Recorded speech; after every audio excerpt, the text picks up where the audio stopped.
heard what the charge that came from the Congress. Would you respond that there's some kind of cherry picking which has been done in the economic survey? I'm really sorry that the audio is not very clear, but I could hear bits of it.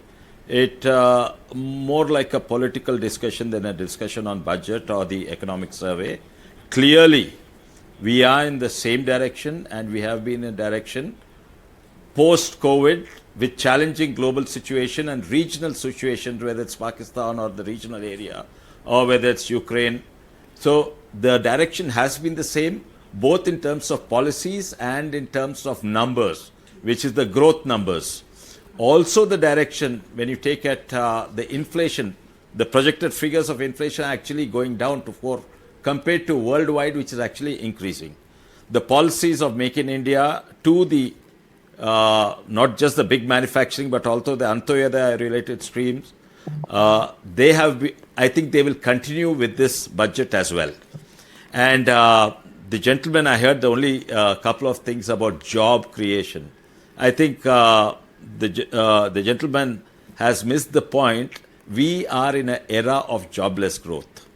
We are in an era of not just here, every state, including the state where Karnataka is ruling, and every nation.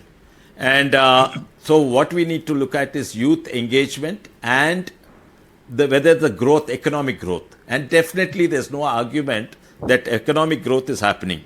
And just try to instigate on jobs and things like that is not the solution. Youth engagement is happening and economic growth is happening. One view is, Mr. Reddy, and I would, because that is being highlighted also through your economic survey, that 1 in 2 Indian graduates are unfit for employment. So basically, there is a gap which is there between skilling and the kind of education opportunities which are there or job opportunities to match up. So the youth are essentially not skilled to get the jobs which are also not there.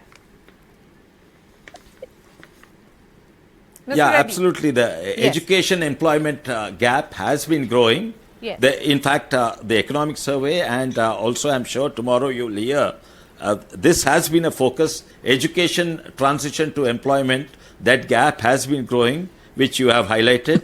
And wait for tomorrow. That is being addressed, I'm pretty sure. I don't want to jump the gun.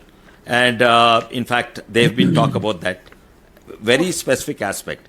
One of the things that the West has consistently filled this gap, not just recently in the past, is through apprenticeship system, which I hope and I think, and I don't know what I'm going to hear and see tomorrow, but I think this is how they're going to address this gap.